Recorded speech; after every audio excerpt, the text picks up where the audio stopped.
So we're going to, I'm going to be joined in to have a different voice. Richard will be reading out some of the sort of linking bits between the passages. Here's your, oh, you've got a copy. Oh, well, thanks off. So Richard will be popping up to kind of add a bit of linking between the passages. I discovered when I was thinking, it'd be nice to have some bits of readings from this book, actually trying to distill 90,000 words into an evening. It's quite a lot. When I preach, because I'm a vicar kind of for my day job, I kind of work at something like, it's 2,000 words is about 20 minutes sermon. So 100 words a minute. So I thought, well, if I read it all out to you, we might be here for some time. So thankfully, you'll be relieved to know that I'm not going to do that. But I want to begin by saying how much it means to me that you're here and to support me.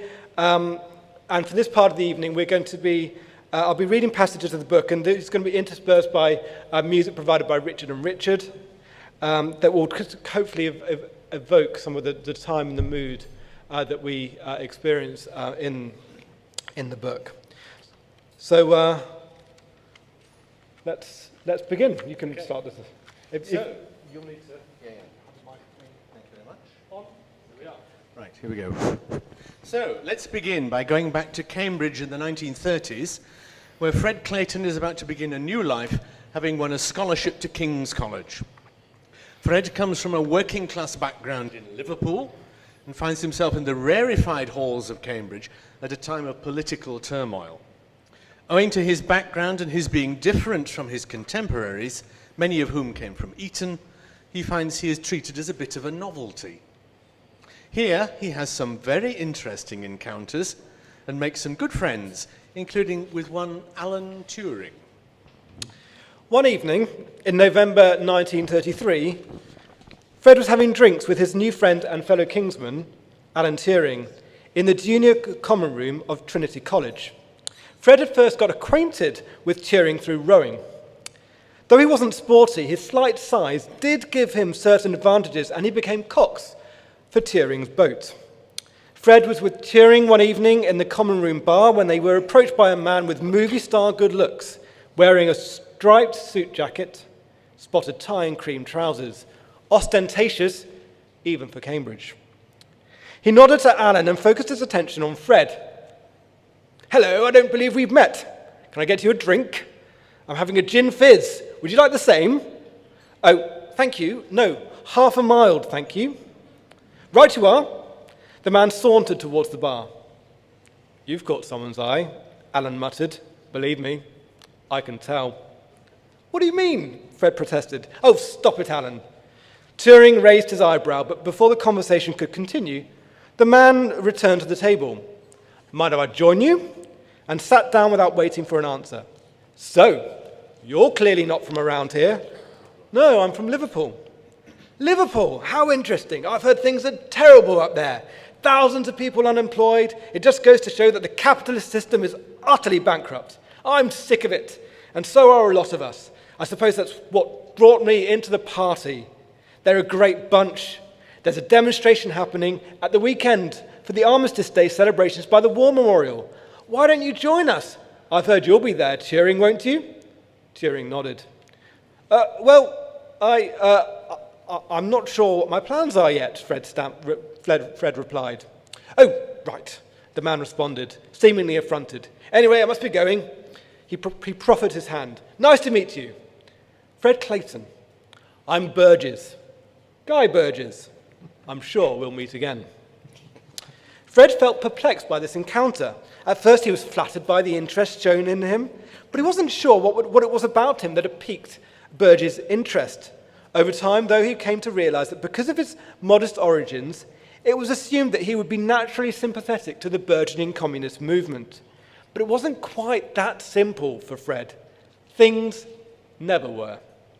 He found it galling that upper-class public school boys, old Etonians like Burgess, were trading on their style and charm and sounding off about the working class, whilst knowing Very little.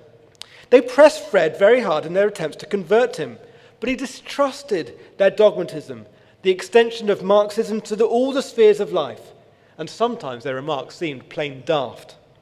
He couldn't get over his suspicion that he was a target, so that he could become the token working class member of the Communist Party.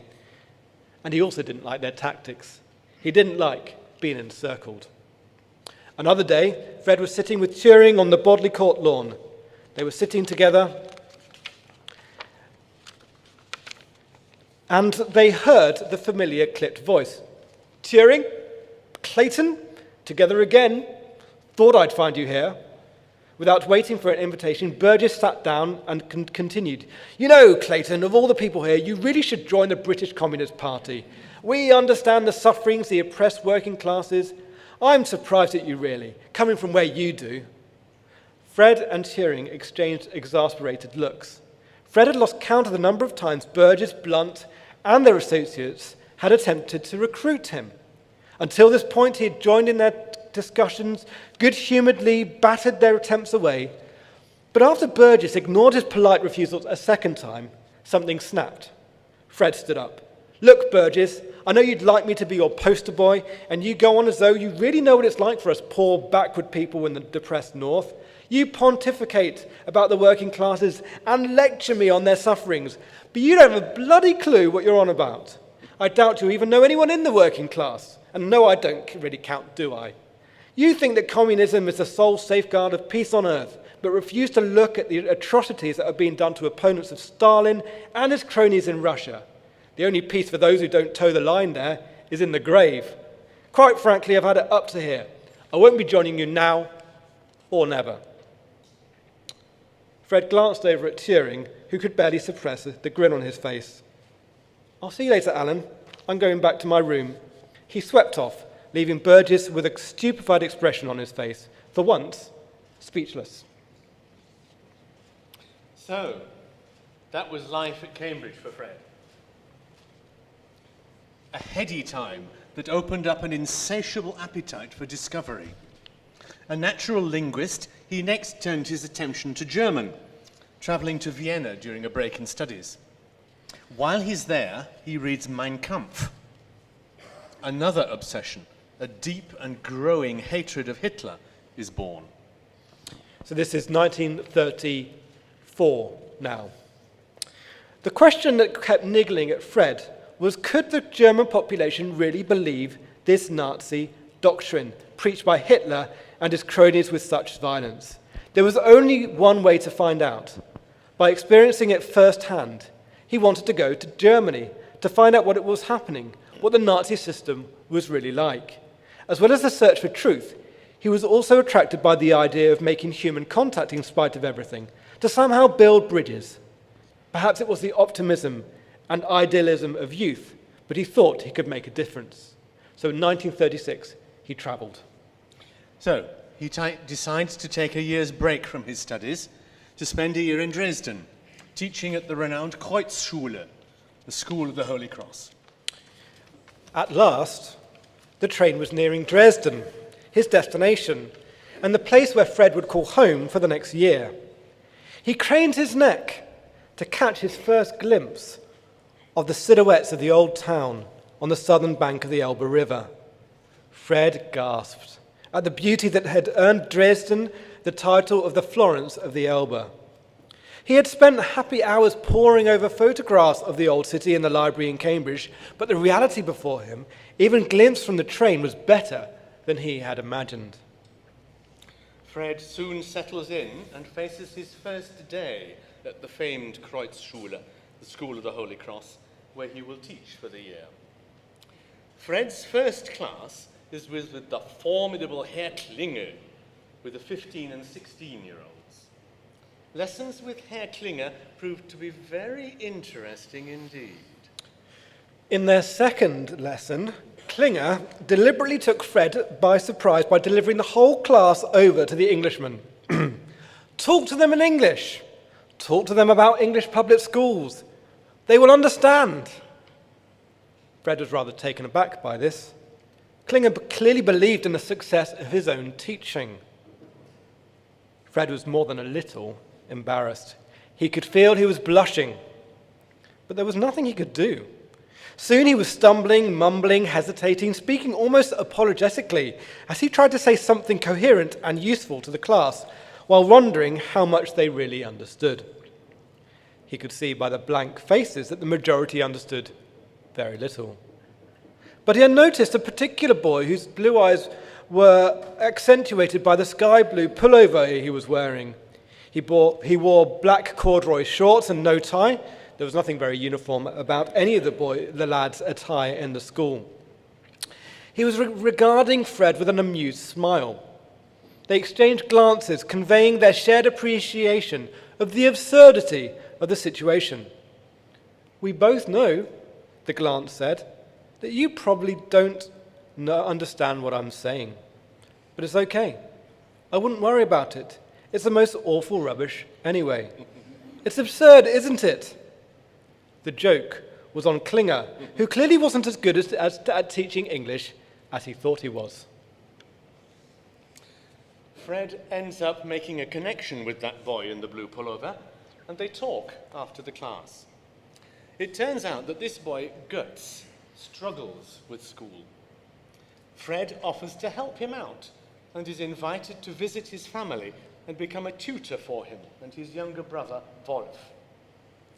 He forms a friendship, particularly with the younger brother, Wolf, and their father, Werner. But with Götz, the relationship is more complicated. In Götz, Fred saw a young man who was struggling with the burden of parental expectation under which he labored, struggling with the tumult of the world around him, the politics at home and at school, and in the streets. Fred couldn't help but admire the way he was trying to brave the gathering storm. Götz and his contemporaries had no real power over their future. All power, it seemed, was in the hands of the state. Could Götz really afford to rebel, even if he intended to? Towards the end of their first term, Fred's first term, he bumped into Götz. Going home, Fred asked, "Do you mind if I walk with you?"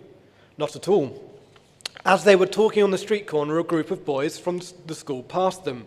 2 were from Götz's class. "Heil Hitler!" they cried, with a mixture of friendliness and mockery. More friendliness, perhaps, in each, more mockery in the mass. Fred flushed, frowned, smiled, gave a perfunctory greeting in reply. "You don't like doing that," said Götz sharply. "What?" "The German greeting." "Well, in Rome, one does as Rome does. But it goes against the grain. It becomes a habit.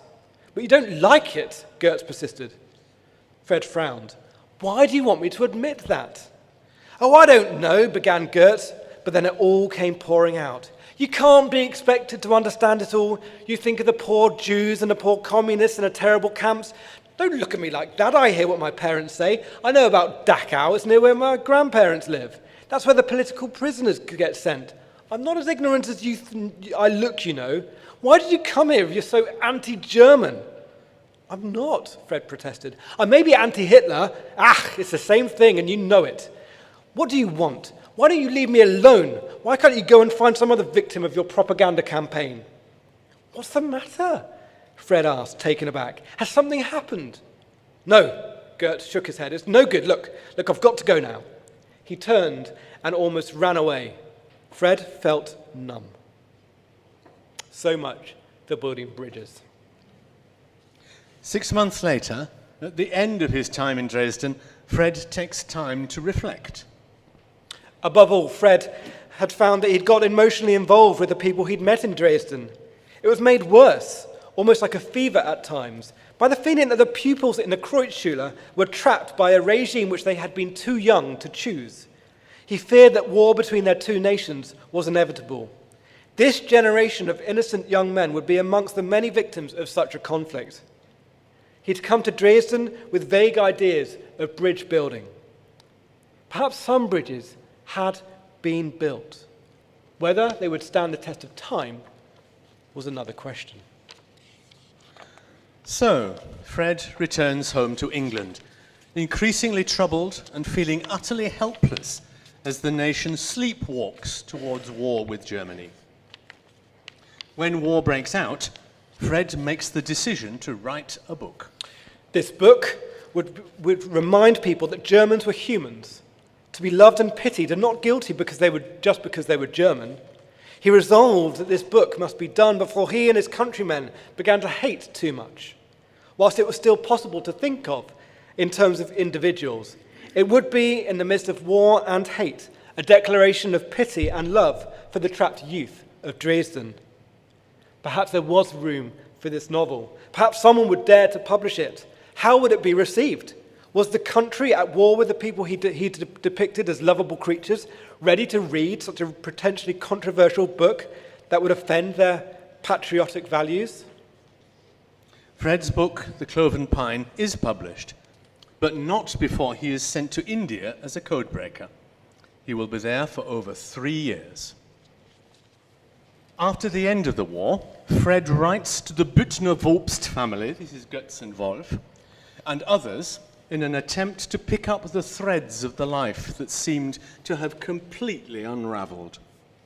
What's happened to that family who had shown him so much friendship? Friederike Luisa Büttner-Wolbst was the youngest of 5 children, a surprise addition to the family. The family rumour was that Dora, their mother, had had her head turned by a younger doctor, a younger colleague of Werner, their doctor father. A fresh passion had ensued between the doctor and his wife, made hotter by jealousy, and Rika was the result. Rika was almost determinedly happy. She loved to laugh. She loved to run and play. The Dresdner Heide was her playground, and she felt so liberated when she was deemed old enough to go out on her own to explore the forest. It was even better when she could persuade her older siblings to play with her, and she was grateful that Wolf, who shared her sense of humour and appetite for mischief, would join her in playing games of chase or hide and seek. Of course, she missed Goetz when he went away to join the Labour Service in April 1938. He wrote many letters home, and Rika enjoyed gathering round with the rest of the family as Dora read out his updates. Rika was slightly jealous of Goetz's life. It seemed so exciting. He was able to see the world, and he was posted to Prague after Czechoslovakia was incorporated into the Greater German Reich in March 1939. From there, he wrote letters and cards telling of tourist explorations, theatre visits, and contacts with the Czech population. It was such an adventure. What fun her big brother was having. Of course, war changed all of that. War had changed almost everything. Now it was 1946. She was an adult, and those pre-war days seemed far, far away. One day, out of the blue, a letter came from Fred Clayton. The name sounded familiar, but she couldn't quite place it at first. Then she remembered he was the English teacher who had stayed in Dresden for a year in 1936, a decade beforehand. Years before, Fred had expressed his hope that he and her family would remain friends, even if their countries were at war. And now, 7 years on, he was clearly hoping to rekindle their friendship. Do you want to read the letter? Okay. Dear Goetz, I know it has been a long time since I last wrote to you. Over the past 7 years since war broke out, I have thought of you and your family often. I deeply regret the enmity that sprang up between our nations. I have never thought of you all without a deep sense of love and friendship. I was always very grateful for the kindness you all showed me during my time in Dresden, which seems such a long time ago now. I am writing simply to ask how you have fared in these difficult times. I spent most of the war years in India as part of the Allied forces fighting against the Japanese. These were difficult times, but I'm sure that is no different from many other people. I was horrified when I heard about the bombing of Dresden and thought about you all and your well-being. Please write whenever you can. I am anxious to know how you all are. With kindest greetings, Fred Clayton. Rika began to write her response on behalf of the family that evening. Where to begin? So much had happened since those pre-war days of peace. There was so much to tell. When Rika replies to Fred, a correspondence begins between them, as well as between Fred and Rika's brother, Wolf. Fred was grateful for the warmth of restored contact with Wolf and the others. He found these comforting. They made him feel that he had, after all, built a few slender bridges, which survived. And a new one was being built with Rika. Was there a way he could help her? He was, after all, well aware of the situation in the Russian zone. It was clear that the ongoing difficulties of the political situation in Germany were likely to persist. As a single woman, Rika was more vulnerable than her sisters, and Fred felt a responsibility to her somehow. So, with this in mind, he wrote to her with a suggestion that she might come to England, where he might help her find work.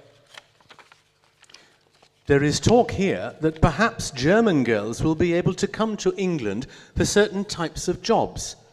But for the moment, it is all very vague.